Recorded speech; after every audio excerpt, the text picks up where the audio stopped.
sekalian, ketika digoreng, ya, ketika ditambahkan penyedap lagi segala macam, dia mengambil alih peran reseptor tadi gitu loh. Bahan baku juga sama. Lagi tubuh kita ini diberikan kemampuan oleh Allah untuk apa? Untuk merenewing, merefreshing, meregenerate, merepair, memperbaiki tubuhnya. Kalau ada bahan bakunya. Bahan bakunya. Contoh, lambung. Lambung tuh sel lambung itu diperbaharui selama dalam 3 hari. Dalam 3 hari perbaharui. Artinya apa? Kalau nanti mau diperbaiki ternyata bahan bakunya nggak ada, kelabakan di dalam. Paham nggak sih? Enggak. Ya, contohnya ini bos sekalian. Kenapa Anda misalkan, saya sarankan pagi-pagi coba mulai biasakan, nggak usah minum lagi. Jadi Anda mulai sekarang, sebenarnya ada 3 produk yang saya sangat sarankan Anda tidak konsumsi lagi atau kurangilah kalau memang belum bisa. Yang pertama, gula pasir. Semua jenis gula pasir dan turunannya stop. Anda bisa dapatkan fruktosa, glukosa dari buah atau sayur seperti itu. Yang pertama itu. Yang kedua apa? Produk yang mengandung gluten. Gluten itu mengandung tepung, starch. Yang ketiga apa? Produk yang berbasiskan susu sapi. Satu lagi apa? Ada satu lagi. Dua lagi produk yang diolah dengan menggunakan minyak. Orang tua kita zaman dulu jarang banyak yang digoreng. Kenapa? Minyak sayur, minyak goreng susah. Betul? Terus diapain? Kukus, rebus, kan gitu kan, di steam seperti itulah. Sehingga apa? Mereka fine-fine aja tuh. Ya kita zaman sekarang semuanya digoreng. Digoreng pasti akan muncul lemak trans fat, ya, trans fat seperti itulah. Satu lagi apa? Satu lagi nasi, beras putih. Emang nggak boleh makan nasi? Sebenarnya yang Anda butuhkan nasinya atau karbohidratnya? Karbohidratnya. Kalau Anda sudah sepakat karbohidrat bukan nasinya, maka Anda bisa dapatkan karbohidrat dari sumber yang lain, tidak mesti dari nasi. Masalahnya kalau Anda pengen tetap makan nasi, maka carilah nasi yang masih utuh. Whole food, seperti apa? Beras merah, beras hitam, atau beras yang belum terlalu dicuci atau dia pegiling, sehingga berasnya masih agak-agak kuning. Mereka sebutnya beras pecah kulit atau beras perang atau beras kuning gitu loh. Kalau memang tetap butuh itu. Kalau saya biasanya sudah mulai mengurangi, bahkan kalau pada makan pun kadang-kadang pakai lauk doang, nggak pakai nasi. Kenapa? Karena ngerti konsepnya. Dan akan jauh lebih enak badannya, bagus sekalian. Termasuk ini ya, jadi kayak simpel doang ya, lemon water ya, air jeruk nipis ya. Apa orang sakit mah boleh minum begini? Justru ini obat. Saya malah justru kasih ini kepada banyak orang-orang yang kena sakit mah. Dengan catatan dibikin manis saja, kasih madu. Ya. Apalagi Anda tambahkan dengan garam. Sedikit garam. Apa yang Anda dapatkan? Banyak sekali. Dan banyak banget orang-orang yang kasih tahu ke saya setelah minum ini, efek yang dia dapatkan itu bukan cuma sekedar dapat probiotik atau enzim doang. Tapi dia bisa meningkatkan sistem imun karena kan enzim. Apalagi dia bisa memperbaiki pencernaannya, dia membersihkan liver, kemudian memperbaiki nyeri di sendi, seperti itu. Sama bisa turun berat badannya, asal tidak banyak makan yang tadi saya katakan. Saya nyebutnya sih oplosan. Jadi kalau kita mau menilai status kesehatan kita saat ini seperti apa, gampang. Simpel banget. Ini Bapak Ibu nanti bisa, teman-teman bisa menelaah kira-kira saya tuh kategorinya apa nih. Yang pertama, kalau seandainya nih, misalkan Anda atau kita lah punya mobil mewah, ya miliaran lah misalkan.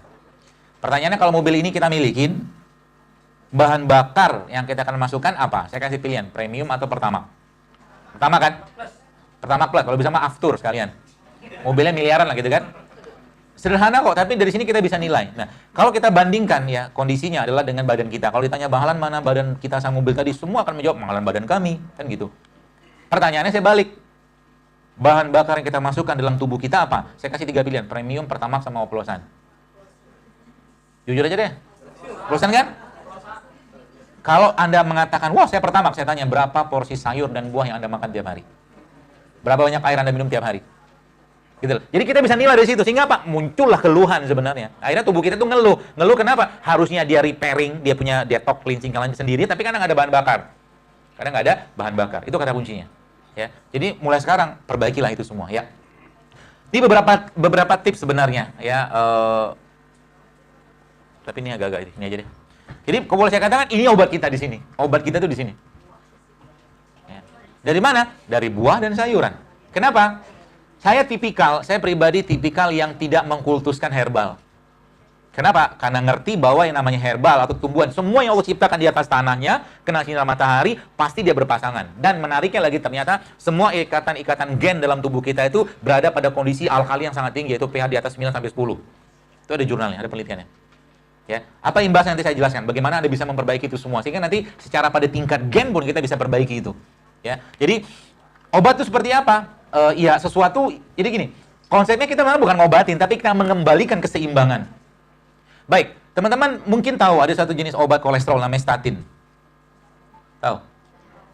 Yang mereknya banyak tuh, Lipitor gitu-gitu, itu golongan statin. Ada beberapa jenis statin, atorvastatin, rosuvastatin, simvastatin, macam-macam statin. Statin itu ngapain dia? Jadi kalau kita lihat, ini kolesterol. Kolesterol itu bahan baku hormon yang ada pada semua kelenjar-kelenjar itu. Ketika di cut off bagian atas, di stop di bagian atas, maka apa yang terjadi? Yang terjadi adalah supply hormon atau kolesterol tadi itu akan bermasalah ke semua organ. Itu sebabnya obat-obat jenis kolesterol sekalipun itu kalau Anda baca side effect-nya, dan ini disampaikan juga oleh FDA Amerika Serikat, orang di Amerika itu, bahwa memang obat-obat golongan statin itu bisa meningkatkan resiko kena penyakit jantung, serangan jantung.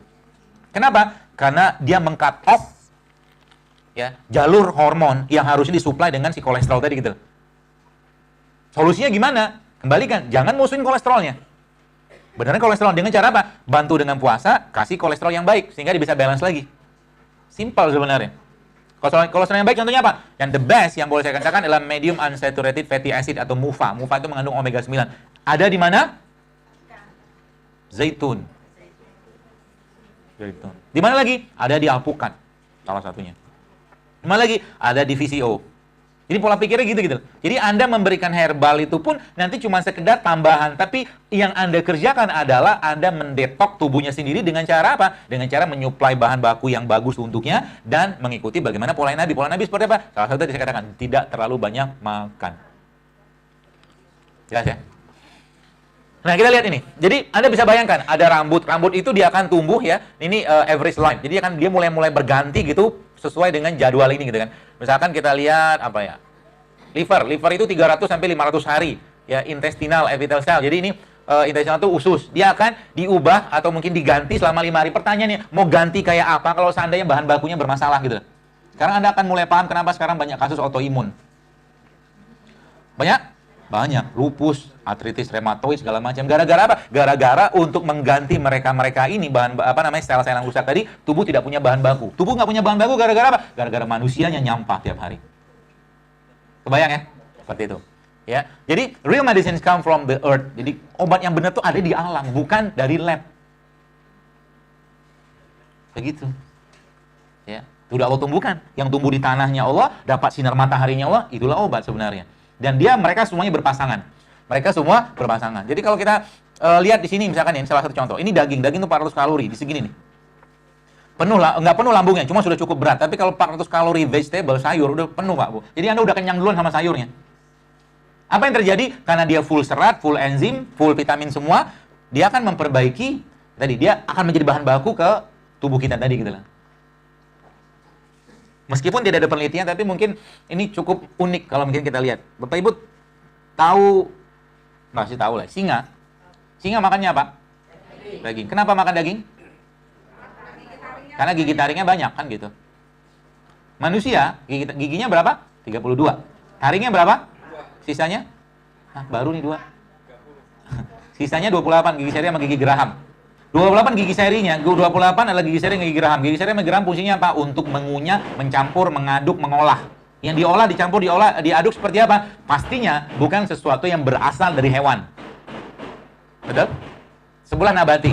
Artinya ada 85% yang dia kelola di situ. 15% sisanya apa? Gigi taring. Yang dikoyak, dirobek apa? Protein hewan.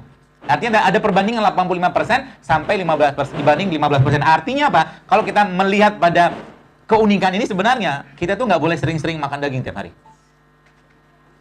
Betul? Kecuali gigi Anda taring semua. Iya kan? Makanya harimau makannya daging. Kucing, makannya apa? Kucing, karena zaman susah, jadi dia kasih kerupuk mau, tempe mau gitu kan. Kucing sekarang jauh lebih tawaduk daripada kucing zaman dulu. Nah, jadi apa yang perlu dihindari? Jadi saya akan kasih tip beberapa. Apa yang perlu dihindari? Sudah saya jelaskan tadi. Yang pertama, semua produk yang berbasiskan gula Anda hindari. Apapun bentuknya. Jadi mulai sekarang kalau minum teh, jangan pakai gula. Dan yakinlah Anda sudah cukup manis tanpa gula. Yang pertama, produk yang berbasiskan gula.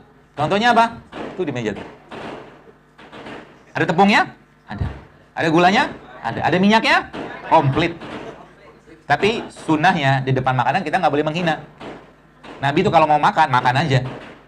Puji enggak, caci enggak. Gitu loh. Jadi kalau Anda sudah ngerti konsepnya, ya kalau nggak makan, gak usah makan. Gak usah makan dan gak usah ngomong. Oh, ini nggak sehat, nggak usah. Dia punya nyawa juga makanan tuh. Ya, tapi kalau biasa saya datang kemana-mana, ngisi-ngisi kajian gitu, panitia udah tahu. Kalau nyajiin Dr. Zaidul, jangan kasih gorengan karena tidak akan dimakan. Gitu. Ya. Yang kedua, produk gluten. Gluten ini berdasarkan tepung. Nabi punya nggak tepung? Ada. Nabi itu ada tepungnya, namanya talbina. Nanti mau saya atur tuh hadisnya. Ya, talbina. Dia termasuk whole wheat. Jadi gandum utuh kalau kita bilang tuh. Talbina itu merupakan gandum utuh sehingga dia masih ada bagian-bagian enzimnya gitu loh. Beda sama beras zaman sekarang. Ya, itu yang kedua. Ya. Kemudian apa lagi? Yang ketiga adalah dairy co. Jadi semua produk yang berbasiskan pada susu. Dan kalau boleh saya katakan, semua masalah perempuan yang sekarang, biang keroknya, ini dua nih. Nomor ini sama ini. Yang nomor 2 sama nomor 3, itu biang keroknya itu. Kenapa? Parah banget. Bukan parah dalam artian, itu memang benar-benar, saya kemarin dapat bapak-bapak yang ya mengikuti lah beberapa pola-pola yang saya ajarkan pada dia, dan dia bilang, waktu dilihat ususnya itu memang ngeri banget waktu dilihat gluten yang berlebihan. Gluten tuh. Ya, gluten itu terutama berbasiskan tepung ya. Contohnya apa ya? Gorengan tadi. Kebayang nggak Anda makan cilok tuh kayak apa jadinya tubuhnya? Cilok, cireng gitu kan? Berat banget tuh dicerna. Apalagi yang bersangkutan jarang makan buah dan sayur. Berat sekali dicerna. Belum lagi dia bisa mengubah suasana flora normal di usus gitu kan. Dengan kemampuan mereka untuk kamuflase kalau orang-orang nutrisi bilang gitu lah. Ya, ini salah satunya. Kenapa saya menyuruh Anda untuk menyetop makan gula pasir? Sekarang saya tanya, Anda perlu diamlah dikit. Ribet banget. Anda butuh gula pasirnya atau Anda butuh karbohidratnya? Nah, kalau Anda butuh karbohidratnya, maka Anda bisa aja makan buah, terus minum teh tawar. Manis kan? Sama-sama manis. Dan gulanya bisa Anda ganti dengan apa? Ya dengan madu, dengan gula aren, gula kelapa, gula apa lagi itu, stevia seperti itu. Asal jangan gula pasir. Dan banyak produk yang terselubung yang pakai gula pasir, yang banyak orang nggak sadar. Udah banyak glutennya, banyak gulanya lagi. Habis itu mulai ngantuk-ngantukan. Kan nggak ada enzimnya coba. Apalagi digoreng. Ya, seperti itu. Jadi, yang pertama apa? Ketika orang itu makan gula, maka dia sudah kecanduan. Bahkan saya pernah baca itu, gula itu 8 kali kecanduannya lebih kuat daripada kokain. Gula pasir. Kalau nggak makan gula, nggak bisa dia. Sakau kalau kita bilang. Kalau bahasa mereka tuh craving for sugar. Kemudian apa lagi yang terjadi? Gula pasir tadi, ya, gula darahnya akan meningkat dan dopamin dirilis. Dopamin itu salah satu hormon yang bikin bahagia. Tapi dia disebabkan karena ini gitu loh.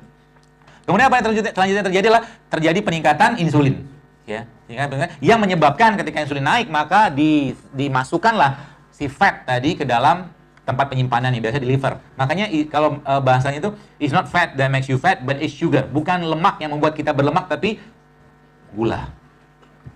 Ya, jadi kalau boleh saya minta saran, bukan minta sih, request, mulailah kurangi makan gula pasir, apapun bentuknya. Ya. Yang terjadi apa? Ketika sudah mulai kayak begini, maka dia akan ini lagi craving. Craving itu kayak orang sakau. Sakau pengen makan yang manis, tapi karena udah keadiktif, kecanduan, maka dia mintanya gula. Ya, termasuk ini tepung tadi ya. Ini produk seperti ini. Enak-enak kan? Enak. Saya tidak melarang loh, silakan aja makan. Tapi kalau Anda yang baca tulisan saya tentang nutri epigenomik yang berkaitan dengan ini kayak semua, Anda mungkin akan mikir banyak untuk makan ini. Ya, roti dan sebangsanya ya. Karena roti itu udah ada tepungnya, ada gulanya, ada susunya. Betul? Satu produk yang komplit banget untuk bikin masalah autoimun sebenarnya. Gulanya sudahlah apa tuh namanya? Bikin craving juga, ya dia bikin kecanduannya segitulah seperti itu. Ya, seperti jelaskan tadi bahwa saya tipikalnya bukan kultus herbal. Karena apa? Herbal itu ya kalau kita bicara detox tubuh kita, dia punya keunikan waktu saya baca itu. Jadi herbal itu dia punya peran seperti double sword, jadi pedang bermata dua. Karena dia tanya sama saya, dokter, saya baca nih penelitian, katakan, ternyata kunyit itu bisa bikin mandul. Jawaban saya, Pak, iya kalau Anda mandulnya seember. Iya benar, penelitian pada tikus ya. Tapi penelitian menyebutkan bahwa ternyata ya kalau kita bicara hadis lah gitu. Jadi ada penelitian lagi ternyata low dose-nya dia itu low dose. Saya sampai jam berapa Tony? Jam 10 ya? Alhamdulillah. 10 menit lagi cukup lah. Ustaz Katu udah datang, itu yang lebih penting. Saya malu lucu-lucuan aja. Jadi low dose herbs itu akan bisa berperan sangat efektif. Nah, sekarang gini. Saya memang tidak mau makan ayam broiler. Mungkin ada juga sebagian sudah tahu bagaimana ayam broiler, ayam pedaging itu bisa bikin masalah sebenarnya. Dan masalahnya bukan cuma sekedar masalah sampai ke tingkat hormon coba. Terduplikasi kalau kita bicara pada tingkat ekosistem. Manusia itu semakin tinggi pemangsanya, pemangsa terbesar, maka duplikasi racunnya semakin banyak. Makanya jangan pernah makan ikan yang gede. Karena ikan gede kondisi racunnya jauh lebih besar daripada ikan yang kecil. Paham ya? Hati-hati. Nah, apalagi beberapa pelayanan Jakarta sudah approve lah, sudah diakuin bahwa memang penuh dengan logam berat. Ya, makanya apa? Makannya semua. Tapi dalam low dose. Dosis yang rendah. Hari ini minum kunyit, kita aja nggak usah banyak-banyak. Besok minum kencur, besok minum jahe, besok minum gitu aja terus. Kenapa? Karena kasih sayang Allah ada di sini. Kenapa saya katakan itu? Manusia dari tanah. Beliau ini dia menyerap unsur semua ada di tanah. Bahkan kalau boleh saya katakan, salah satu the king of produknya Allah yang saya sebutkan itu adalah kunyit. Ini nih, belah kanan, bawah. Kunyit itu kalau baca penelitian yang saya kagumnya luar biasa. Ya, baik terutama yang low dose ya, dosis kecil. Ya, dosis kecil itu efeknya itu banyak banget. Mulai dari mengaktifkan gen sirtuin, gen awet muda, kemudian sebagai anti-inflamatori, ya, anti peradangan, dia anti nyeri juga, macam-macam fungsi kunyit. Makanya negeri-negeri yang biasanya mengkonsumsi kunyit, mereka dapat benefit yang besar sekali. Contoh apa? Okinawa. Okinawa tuh termasuk penduduk yang usia harapan hidupnya paling tinggi di dunia, rata-rata 90 tahun ke atas karena mereka tinggi sekali konsumsi kunyitnya di sana. Okinawa. Satu lagi apa? Satu lagi negara yang pertumbuhan penduduknya itu tinggi banget, namanya India. India itu suka makan apa? Suka makan masala. Nggak pakai H. Masalah itu apa? Bumbu. Salah satunya apa? Kunyit. Semua produk yang ada di India pasti dikasih bumbu. Gorengan aja pakai bumbu coba. Bahkan soft drink aja dikasih bumbu sama dia. Ya. Jadi beginilah, ini saya katakan tadi. Jadi sebenarnya segala kebutuhan nutrisi kita itu ada di sini. Selain, nanti saya cerita satu lagi, ada lagi.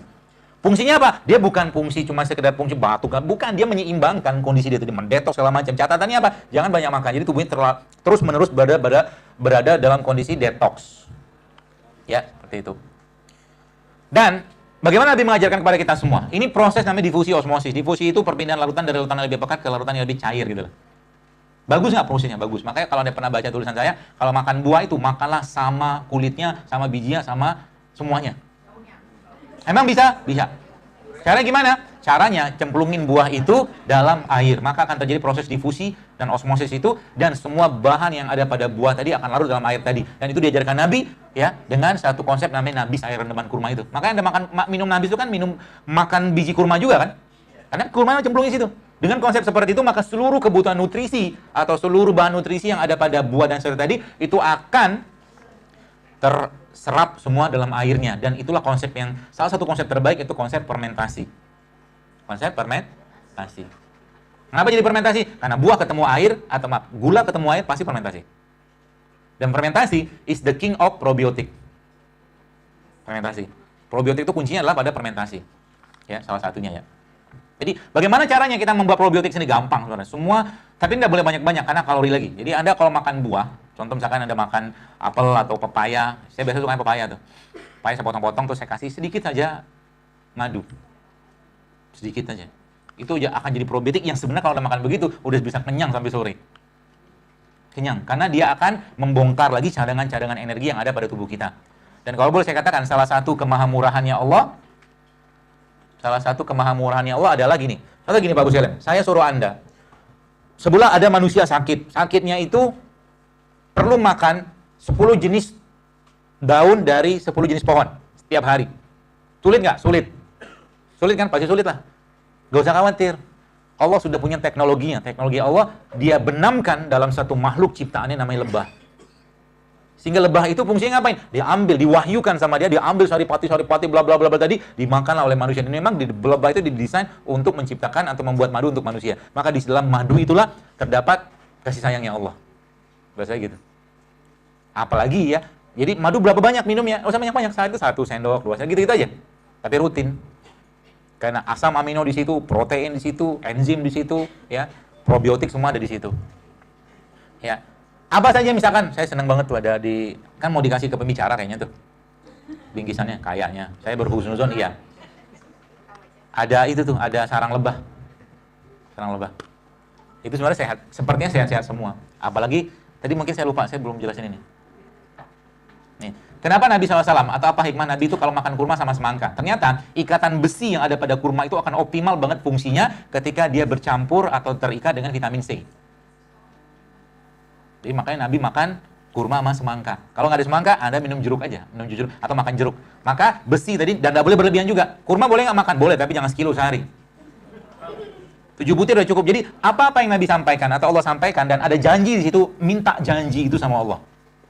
Maksudnya gimana? Contoh, Nabi bilang, makalah kurma ajwa 7 butir satu hari. Meskipun berlaku kurma secara umum, katanya begitu. Tapi kalau kurma ajwa secara spesifik, Nabi mengatakan bahwa makan kurma ajwa 7 kali, 7 butir pagi hari, maka dia dilindungi Allah dari sihir sampai sorenya. Nah, makan tuh kurma. Makanya kalau ditanya, kapan yang terbaiknya ibu-ibu hamil atau menuju hamil makan kurma? Dari awal kandungan sampai mau melahirkan, makannya kurma. Tiap hari. 7 aja tapi. Yang banyak-banyak. Hanya 7. 5 menit lagi, pas. Ya, jadi kalau kita bicara tentang minuman kayak begini, ya ini saya katakan tadi, ada penelitian yang menyebutkan bahwa ternyata ikatan gen-gen tubuh kita itu berada pada lingkungan yang sangat basah. Saya agak bingung juga, kok basah banget? Bahkan di situ disebutkan antara pH 9 sampai 10. Ya, maka saya mikirnya ini bagaimana cara menjaga ini semua. Ya mau tidak mau kalau Anda bisa minum air alkali silakan, tapi kalau tidak ada air alkali maka Anda minumnya atau mengkonsumsinya air yang Anda cemplungin buah dan sayur ke situ, maka pH-nya akan berubah jadi alkali. Ini akan memaintain si gen-gen tadi, ikatan gen tadi. Kalau dia bermasalah, which is dia akan berubah, atau mungkin pH-nya berubah menjadi asam, maka apa yang terjadi? Yang terjadi adalah, ya pasti akan terjadi ketakseimbangan lagi. Itu sebabnya ada seorang dokter namanya Dr. Otto Warburg, dia menyatakan bahwa semua kanker itu hidup pada lingkungan yang asam. Hidup pada lingkungan asam. Artinya apa? Kembali aja ke konsep seperti ini. Minum kurma, ya, makan sayur, makan buah, gitu-gitu aja. Kayak simpel ya. Jadi gitu. Nah, ini saya katakan tadi, pregnenolon adalah salah satu master hormon. Jadi kalau dia muncul atau dia ada, bukan ada sih, kalau dia terbuat, maka progesteron, DHEA, kortisol, semua akan terregenerate, ya, regenerate dengan optimal. Ya, pertanyaannya, bagaimana kita mendapatkan pregnenolon atau master hormon tadi? Dengan kondisi sekarang banyak kita ini dengan kondisi makanan, polusi segala macam, sebagian besar pasti banyak masalah di hormon. Ternyata Nabi memberikan sebuah clue kepada kita, namanya black cumin. Black cumin itu apa? Habatus sauda. Masya Allah. Nggak usah banyak-banyak makan ya, 1 hari 1 kapsul aja. Makan tiap hari. Dia akan men-setting ulang ini. Jadi laki-laki yang kurang testosteron, makan tuh habatus sauda, black cumin. Perempuan yang masalah estrogen gak seimbang, makan juga. Nggak usah banyak-banyak. Ya, 1 kapsul, 2 kapsul sehari cukup. Itu sebenarnya bisa dibuat titrasinya, tidak kapan-kapan. Titrasinya dengan menggunakan air. Ya, nah. Yang paling luar biasa adalah proses detox tadi bisa akan kita dapatkan kalau seandainya apa? Less time on digestion. Lebih sedikit waktu untuk mencerna. Artinya apa? Anda lebih sering mengistirahatkan mulutnya untuk makan. Yang sekarang dikenal dengan intermittent fasting. Dan ini sudah dipraktekkan sama Nabi, sama Rasulullah. Nabi itu kalau kita lihat kan udah nggak jarang kenyang, bahkan puasa, hampir puasa tiap hari. Kalau ada makanan beliau makan, nggak ada makanan beliau puasa. Makanya ubannya cuma 20. Anda bisa bayangkan, luar biasanya tubuh beliau SAW itu sehingga lebih banyak proses detox yang terjadi. Ya, syaratnya apa? Syaratnya jangan terlalu banyak makan. Jangan terlalu banyak makan. Jadi, kalau ditanya apa cara kita termudah untuk hidup sehat, ya ikutin Nabi aja. Makan, misalkan. Anda lihat makanan, bagus kan buat tubuh saya? Dia nyuplai nutrisi nggak? Atau justru bikin masalah buat tubuh saya? Ya, seperti itu. Baik, saya kira mungkin cukup. Terima kasih atas perhatiannya. Assalamualaikum.